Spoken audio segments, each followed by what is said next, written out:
enjoyed lunch? I did. Quietly, nervously. But yeah, I suppose Rodney's asked me along to just kind of talk about our experiences opening the hotel, and ever since then, and there's been lots of things. I suppose we're a 140-room apartment hotel in Canberra, which was a pretty established hotel market overall. Generally speaking, a very aged hotel base there. So new hotel coming in, new style of hotel. We want to be a bit edgier. We're locally owned and by a local family there. There's got a bit of history there, so there's a lot of pride on the line. And so there's lots of things, I guess, coming into a family business that I have to do and keep people happy and their reputation riding on me. So, as I said, we tried lots of things, and I'll get a little bit more into this later, but this ended up becoming our slogan. So how do we break in the market? What's different about us? And what we really wanted to do, based on our location, which is really fantastic within Canberra, if you're familiar with it, we're close to Kingston and Monica, so walking distance to both, is east is our city. So we want to, kind of like we've heard some of the other people say, do Canberra like the locals do Canberra. So when you come to us, no matter who you speak to, we should be able to provide advice on how you can see the local attractions that the locals would be able to see. Everybody knows about the War Memorial and Parliament House and all those sorts of things, so we don't really need to tell you about that. So we want to tell you the local side of the story. So we came up with east as our city. But one of the things that we have the issue of, all hotels have the issue, is we'd like to have this sign out the front of the hotel, no vacancy. We want to be full. That's our main objective at the end of the day, is to fill beds. And the other objective I have is to make my bosses happy with lots of money. And so I've got the balance there. I need to sell beds to the consumer, but make lots of money for my bosses. And we've got 140 beds to fill, so there's lots of things, I suppose. And I came in at the beginning, or even before the beginning, so it was a matter of creating a culture and creating that brand of something that didn't exist previously. I had a bit of direction from the owners, but it was something that would hopefully encourage people to love the brand, and that's what it's about, because if we can, the location's a given, you can buy a bed anywhere in Canberra. Let's be honest, that nothing in Canberra is too far away from anything within Canberra, so how do we get there? And we do that through a number of different ways. VisitCanberra, we work very closely with them on a number of things, one of which was the human brochure. So the human brochure campaign, most of you probably know, because most of you have been in the industry for a while, but we participate in both of those. That happened within a couple of months of us opening, so we got 50 people in, and one of the challenges there was they're out, we have all these humans out over Canberra doing all these exciting things. How do we get them to write about us when they come back to the hotel? Because realistically, there's no activity set up at the hotel. We don't have time for activities at the hotel. So every time they went out, we'd put something in their room. So it might be handmade salted caramels and marshmallows from the kitchen downstairs from our outsourced provider, and they grew a reputation with that. I struck a deal with some of the local wineries to donate some wine, and I put that in the rooms with little notes that says, our friends at the wineries want to say welcome, so I hope you enjoy. So all of a sudden we started getting all these Facebook posts, all those sorts of things everywhere about, just got back to East Hotel, and this is what I found in the room. So that worked very well for us in the beginning of time, and because of course we're very limited budget, being a small hotel and a new hotel. Canberra Convention Bureau, we work closely with them, and on roughly our second day opening, we held one of their regular networking nights, which are quite popular. We hosted one of their biggest ever to that date. So second day opening, we had 200 people in the lobby for cocktails and canapes and things of the sort to network and try and show off our new hotel. TCLAW, which is now scrapped, I'll try anything. Australian Hotels Association, we are members obviously, but we grasp that as well. So it's about the awards process for us in that, and I'll get a bit more into that a little bit later. But it's all these little things that take a little bit of effort that have a huge return. And obviously being AAA rated was important to us. We weren't sure at the beginning, because Canberra has lots of independent hotels, and not all of them are members. Even the Hyatt there is no longer AAA rated. And we can debate about that for weeks, I think. But for us, and we were talking to, I can never remember his name, the owner of 8 hotels stopped by to pay a visit and check out the hotel. We're like, oh, what do you think? And he's like, no, we're an established brand, we don't need it, but you guys at East, you're an independent hotel, you need to get the ratings. So the way the hotel was actually designed was around the requirements for AAA, so everything you see in there is exactly for 4.5-star apartment hotel. So we tick all those boxes.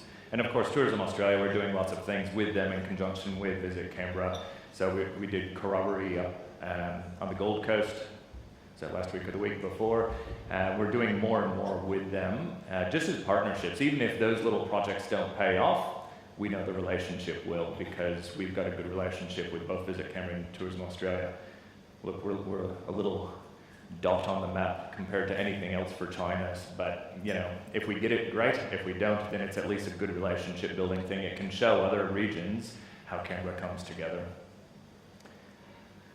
And we've tried a lot of the things like everybody else. What works, what doesn't. Even during Human Brochure, it was interesting to see the things that didn't work, or only worked during that campaign because of the bloggers that were in town. So we now, I've got the account on all of these essentially, but we stick to pretty much Facebook and a little bit of Twitter. You'll occasionally see things on Pinterest and Instagram, but it's pretty much TripAdvisor. For us, once again, no marketing budget, but it's how you get there too. LinkedIn, I can see that coming up in the very short term. More and more companies are starting to use that, and so I might piggyback on that now as well. But of course, you've got to have a story to tell, and we go in many different directions to tell a story or give people a story to tell.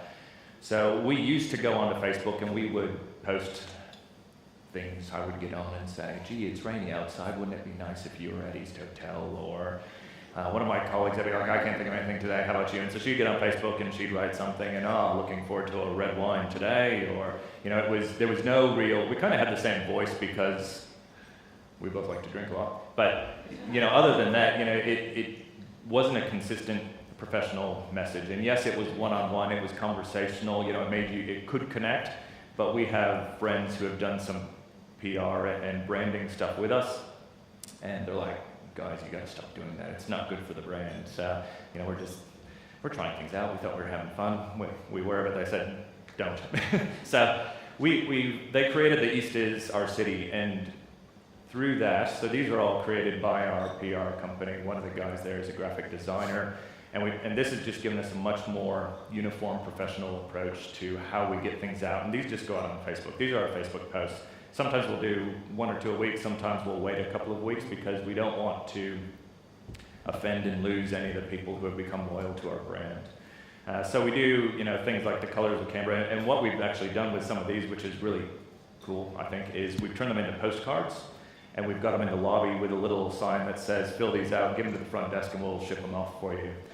When we went to corroboree with VisitCanberra and Tourism Australia, we took 350 of them, I think it was. Every single one of them got filled out to come back to us to ship off to China. So it's just amazing the impact something relatively simple can have. I mean, the cost of these is nothing. We pay the PR company anyway. They put it into the package as such. You know, big sky to Canberra. So once again, seeing those things of Canberra that people don't know, and it's kind of like, you know, the things you see of a beautiful countryside like this. There's the pictures of Canberra that people don't normally relate to, and you will pretty much never see a picture of one of the national attractions in our advertising. And then, of course, for the, I don't know how many hours it was that gay marriage was legal in Canberra, we put this out very quickly. We even we've got a 10-meter high video art wall in our lobby, and this was up there. It was on Facebook. The number of times these get shared varies, but we boosted that post as well. And, you know, other people have mentioned, you know, it cost $25, it saw 15,000 people. We target, so during Monday to Thursday, we're very business clientele focused, but on the weekends, everybody's grasping for business in Canberra. Everybody wants a piece of that market because there's not a lot of it. But we are trying to sell the destination, I guess, as an industry. one thing we did from the very beginning is create kids studios. So we've got 2 of these studios. We pulled all the normal furniture out. We put in bunk beds, beanbag chairs, Xboxes, and these connect to a 1-bedroom apartment so that families can come and have a great time. These have been an absolute hit. They're the only ones of their type in Australia so far. Everybody's copying everything else we're doing, so we'll see if they copy this shortly too. We have retro bikes for hire in the lobby, so we thought we'd just have a bit of a fun twist. I was going to say spin on that, but that's a pretty bad joke. So we've got these, and we've got the postcards for this too, so people can come and ride around Canberra. We're in a very good location for that as well. And all of our meeting rooms, we've only got 7 small meeting rooms. We don't compete with the big guys in Canberra. We do small event rooms, but they're all fun. So that's actually the wallpaper on one of the rooms, and they all have wallpaper that's kind of out there, and they're themed as a result, and we didn't name them after lakes or prime ministers or anything Canberra. If you've been to Canberra, you know that's what they all do. So that's our thing. We want to be different. We want to have fun. We want to not take ourselves too seriously. And so you might be able to see we're creating a culture. We're creating something that's a bit different. We like to have fun, and this is the message that we're getting out to people. We were featured in Lonely Planet, and sorry, I did have to put this one a little bit bigger than the rest. We were named as the most livable city in Australia according to the Property Council of Australia, so we quickly flipped that up there and got that on Facebook as well, and people quite enjoyed that. It's just communicating, the East is Lonely Planet. We also align ourselves with different brands along the way where we can. Canberra has a fashion event every year, and it's 2nd year running now, so it works well for us. Because we're a bit out there, we do things a bit more design focused. Everybody has a different tag for us, but contemporary design hotel. The first year is the one on the left, so we sponsored Fash Fest, which is a very raw industrial style fashion show based on local designers, local models, and it works well for us. We did it again this year. You can see the updated post there. Then we focus locals as well. So Belinda Riding is a local Canberran. She was the face of Fash Fest this year. We feature art in our lobby. We've got our 3rd round of local art, local-ish art. So we've got Hamish Tomei in there. He was one of the National Portrait Prize winners, and we were able to feature a number of his pieces all around. It was incredible, all around the lobby. It looked like you were almost walking into a Tony and Guy hair studio or something, because it was just portraits of girls in all different sorts of black and white poses. And then local wine. We're big supporters of the local region, and so we put that up about Fergus. We struck up a deal with Monica Pool, which is just around the corner. We don't have a lot of space on our block, so we have done a deal with them where all of our guests get in free. So during the summertime, when this lovely old historical pool is open, our guests can just go around the corner and get in for free. Once again, some of the artwork, that middle piece is actually at the airport. So it's once again just trying to show people Canberra. And once again, when the Canberra brand changed or added a new brand to that, we post it out there because it's all about embracing it for us. So once again, it's about our city. We have a bit of fun with our logo at times too. Once again, on our 10-meter high video art wall in our lobby, we have the Melbourne Cup showing on that, and we get a lot of people come through. We get the TAB in the lobby, and people can have a bit of fun, a few drinks, and of course, celebrate the wins. Through AHA, we won some awards locally, 4 awards locally within the first 9 months of opening, and then we won the best apartment hotel. So sometimes Australians don't like blowing their own horns, but in this case, I think it's very important that we let people know that all the stuff that they see out there and all of our silliness pays off because people enjoy it, and that's what people want. Occasionally we do this as well. So once again, a Facebook post, but the other side of our marketing, a large portion of our marketing money goes to trying to get in travel writers. So we get in different things. We've been in Vogue Living, full page ad there, Holiday with Kids. So we get this out there to people to try and connect those dots, I suppose, for people. So if they see Facebook and they are traveling with family, then they can kind of, make that connection somehow. And sometimes it works, sometimes it doesn't, but we often do that as well. So it's all about creating fans. I don't want to show pictures of the guests, privacy laws and all that. So we've tried to create fans, and this is through culture, I suppose. and it's been quite catchy from the beginning because it translates into this. This is very important for us. So it's all those things that don't cost a lot of money. I'll get into some of how this happens, in my opinion, later.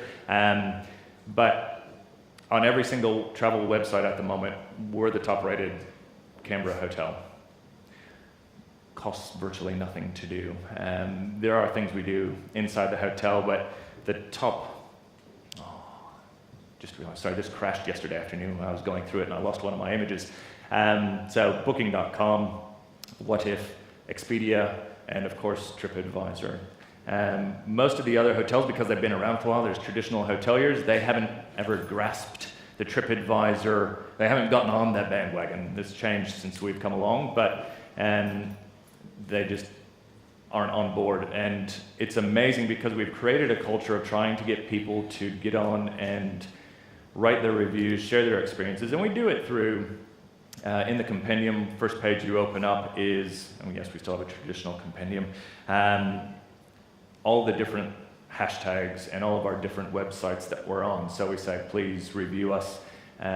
We don't put it many other places in the hotel, to be honest. I don't put up that we're AAA 4.5 star rated. I don't put up our booking.com rating. I don't put up our certificate of excellence because, yeah, I don't feel that's what needs to sell the hotel once you're there. Once you're in, you're there. It's up to us to sell the dream, I suppose. But this is massive. And so it's about creating those little differences that make people want to write on here. And it's funny listening to different people and Sophie yesterday, and then TripAdvisor, I was in that chat today.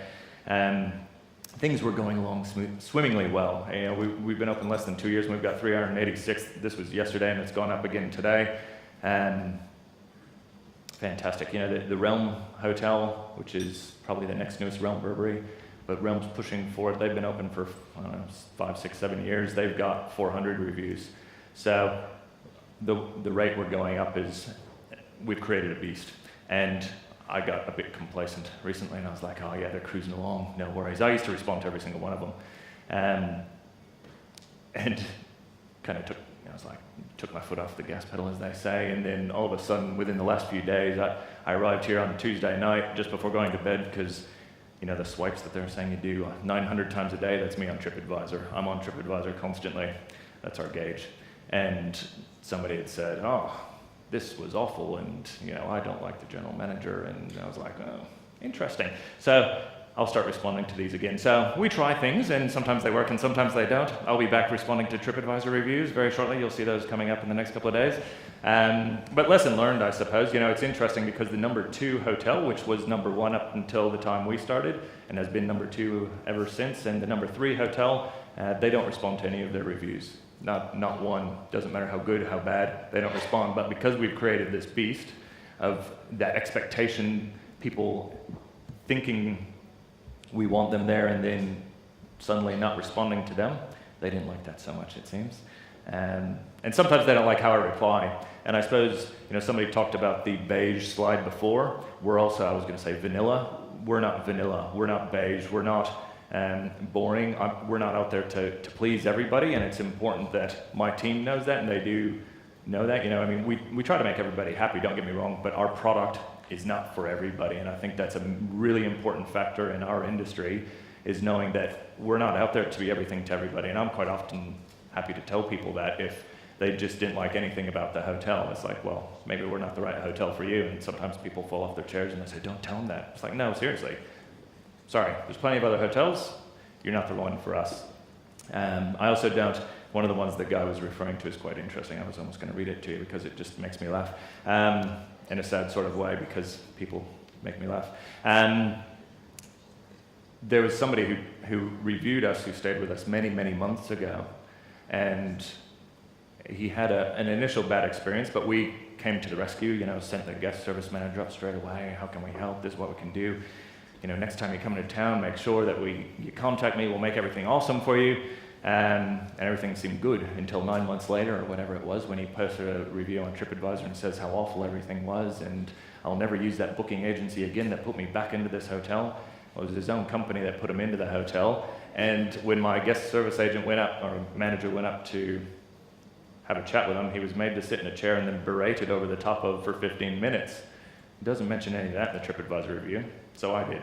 And you know, I think people think they can get away with things on social media, and to an extent they can, and to an extent it's how you handle it. And like Sophie was saying, sometimes you just gotta let it ride its course, and I'll often do that because sometimes you'll see people say, look, it's not the right hotel for you. But I've told that to that particular guest. We also put it on the front page of our website. I've had to chop it into two, sort of. On the left, you can see the full, that's our front page, and we've got the Twitter feed down the bottom, but we also show everything up there. And that's one of those chaps. Some good points, but never again. Thank you. See you later. Some of the things that we encountered in the beginning, so we do take the comments seriously. It's important that you know that. One of the things that we got slammed with at the beginning was uncomfortable beds. Very disappointing to us. We were in denial at the beginning because we had them custom made for us based on a high specification bed from another manufacturer. Went to China, not me, but the owners went to China to make sure the bed was right, and everybody hated our beds. It was awful. So we got mattress toppers, and because we couldn't get around it. You know, every other review was great hotel, but couldn't sleep. Great hotel, couldn't sleep. Awful beds, didn't sleep a wink. So we had custom-made mattress protectors put on all the beds, and a number of them for twin beds. Another thing that we could never get right was breakfast. Our food and beverage provider is outsourced, so we've got a restaurant downstairs. It's outsourced. They're a tenant. We obviously work very closely together. At the beginning, they were putting on a breakfast for our guests. We worked with them probably on somewhere between 5 and 10 different variations of breakfast and price, and we couldn't get what the client wanted. The restaurant wasn't really into it because it's not their thing. They're very successful at what they do, and they do dinner very well, but breakfast, they're just kind of like, oh, well, we're kind of guided by you on this. So we eventually took the reins of that. We bought breakfast off of the restaurant, so all of the stuff that's used for breakfast is now ours. It's still their team, but I pay for everything. I dictate what goes on the buffet. I dictate the staffing levels. But what I actually did when we were on this journey, I sent an email to our top 50 clients that stay with us week after week after week and never have breakfast with us. I sent them an email and said, look, I'm glad you come every week, but can you tell me why you don't eat breakfast? Like, what would you like to see in the restaurant? You stay with us 4 days a week, 4 nights a week, and what would make you want to have breakfast in our restaurant? And I got 50 different answers. So that was kind of good. At least they felt they had buy-in. But so I guess we created a different model which works much better now. It's almost breaking even, which is pretty incredible for breakfast. But yeah, so we do take those comments very seriously. I do respond to them very quickly. The ones that we can change, the ones that we know about, the people that complain about $10 parking and come from Sydney, I don't really have much time for.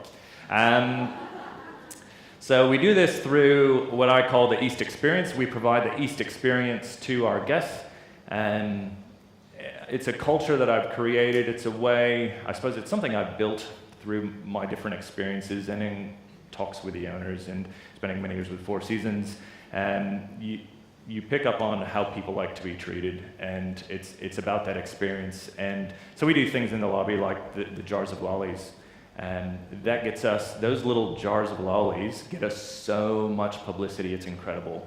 The people that write on TripAdvisor or on comment cards or on just general communication about the lollies is fascinating.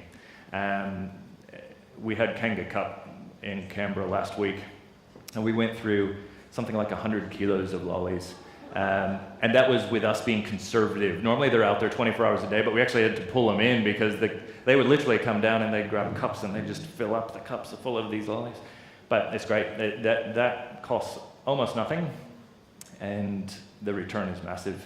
So we do lots of little things. So we've got, it's on top of, in this picture, a magazine rack where people can come down. It's filled with, it's half the size of the stage, and it's just filled with magazines. People can come down, read whatever they want. We've got all the newspapers there. It's in the lobby, good atmosphere. In the evenings during winter, we've got hot mulled wine. We'll come and offer that up to guests as well. And we've got a water station. So just these things that try and get people out and enjoying the artwork that's in the lobby, the sounds of the restaurant, and our music that we've got happening. So what are the normal things? The normal things hotels do are, champagne and chocolates for guests, if they say they're coming on birthdays or anniversaries, you know, kind of like, was it Monica and Chandler in Friends? They found out the other couple's on their honeymoon, so everywhere they go, they want to be on their honeymoon. We do that because it costs almost nothing and people talk about it. Whenever kids are coming in, we find out how many kids are going into a room, even if they haven't booked one of our kids' cubbies, and we put candy bars of different sorts in the rooms for them. You can see the kids' cubby there. We put games, we put books, we put all sorts of things because if you can sell the kids, you've sold the parents. Xbox, I've got a fleet of Xboxes now. But then it's the other things we do too. So we've got a very loyal following. I've got over 50% return guest rate on a Monday to Thursday. Mondays it's often as high as 60 or 70%. We run a pretty full hotel. We carry Phoenix Organic Cola because you can buy a Coke anywhere, but we've got a particular guest who said, whenever I come back, I want Coke. So every time he comes back, every single time, doesn't matter if it's this week, next month, he's got Coke in his fridge. We carry 2 types of cereal in our minibar, being an apartment hotel, and one particular very high-profile guest doesn't believe Weet-Bix is a cereal. So if he ever walks into his room and Weet-Bix is one of those cereals, he'll call and want it swapped with anything else. You know, we put in ashtrays and DVD players, we've got the pillow differences, but we keep those on file. So one particular lady cracks me up, but every time she comes in, she needs Coke in the fridge, and we have to put the ashtray on the balcony and people come back for that. You know, there's English breakfast tea when a guy comes with his wife only, not when he comes for business. We have to put smaller glasses in the bathroom because she complained the very first day that the glasses were too big for her hands. All sorts of things. I guess loves sugar because he must like the Nespresso machines in the room, likes lots of sugar with his coffee, so every time he comes in, we stack him up with sugar. So it's all those sorts of things. But I guess that's the culture we've created. We join in our team. This was at the AHA Awards the first time, 9 months in or thereabouts, we won 4 awards locally. So it's about communicating this. We book 2 tables. We take as much of the team with us as we can because they help us achieve what we get, I suppose, if that makes sense. It's not just me and the owners going saying, yes, we did a good job, but we share it with the team. And I say celebrate your wins. It's very important. So there's lots of drinks and good times afterwards. We involve the team in that, and it is about the team. Like, we've got a very small team, and they're the ones that make it happen. So we involve them in the decisions. They are the ones that create the culture because it's not always me that's out there with the guests. It's not always the owners that's out there with the guests. These are the guys who are the culture. It's the people that say hello in the hallway, the people, how they have a conversation, what they recommend, that make it all happen. So I suppose these are the guys that have put us number 1, and that's what it's about. So thanks very much. That's my quick deal.